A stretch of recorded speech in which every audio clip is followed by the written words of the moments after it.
بسم الله الرحمن الرحيم. اهلا بكم حبايبي. انا النهارده طلعت فوق السطح علشان اسقي الزرع واعمل حاجه واشوي حاجات على القانون. وبعدين وانا فوق قلت النبي لا اعمل فنجان قهوه اشربه معاكم. تيجوا مع بعض كده نشوف نعمل فنجان القهوه ونشربه سوا مع بعض.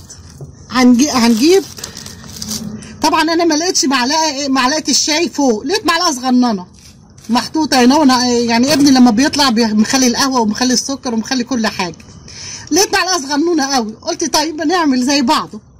هنعمل هنجيب طبعا عشان هي صغيره قوي هناخد 3 معالق بن.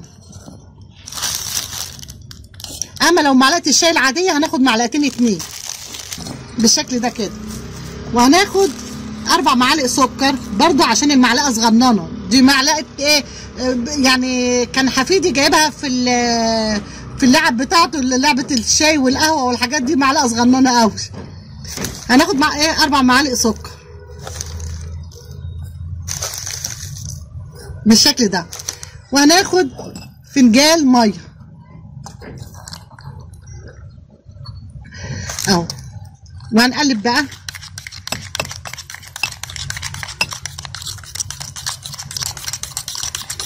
طبعا فنجان القهوه ده انا هعمله على القانون، ونشوف احلى قهوه واحلى شاي تشربوه اللي على القانون.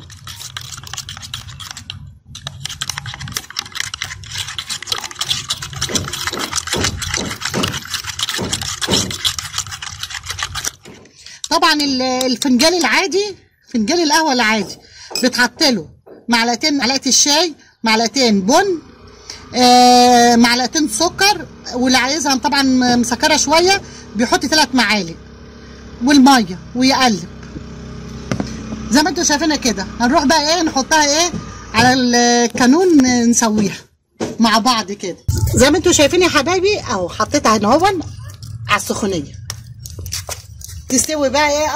اول ما تبدا تفور هناخدها ونشرب احلى قهوه مع بعض. وطبعا الشاي لا يعلى عليه، شاي ال50 بقى بتبقى بقى في القلب الولعه دي تشربوا احلى شويه شاي 50 كده زي اللي بتشربوها في الغيط. انتوا عارفين يا حبايبي انا حاسه بايه؟ حاسه ان انا قاعده في الغيط في الفلاحين في الارياف ومقضيه اليوم كده في قلب الغيط. والله انا ما بروح البلد واقضي اليوم في الغيط بحس ان يعني بيوم جميل جدا، وبحس اني مرتاحه كده وشايفه الزرع والخضره، حاجه جميله جدا. انا بقى عشان قليل لما بروح البلد بطلع بقى السطح عندي هنا بعمل حاجات البلد، الحاجات الارياف، يعني زي القانون ده زي اللي معمول في الارياف.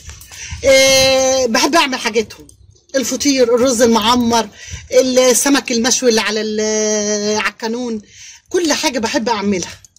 بحس كده رجعنا لزمان، عيشه زمان دي كانت جميله جدا اهو. زي ما انتوا شايفينها كده اهو. هتقرب تفور اهي. اول ما تطلع هنروح منزلينها على طول زي ما انتوا شايفينها يا حبايبي اهي.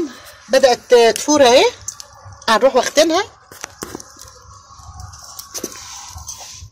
بالشكل ده اهي. شايفين منظرها؟ طبعا احنا حطيناها على نار هاديه اهي بالشكل ده، وهنفضيها في الفنجان اهي. احلى فنجان قهوه تشربوها بوش من مطبخ ماما بطه. ولو عجبكم الفيديو اشتركوا في مطبخ ماما بطه واستنوني في فيديو جديد. والسلام عليكم ورحمه الله وبركاته.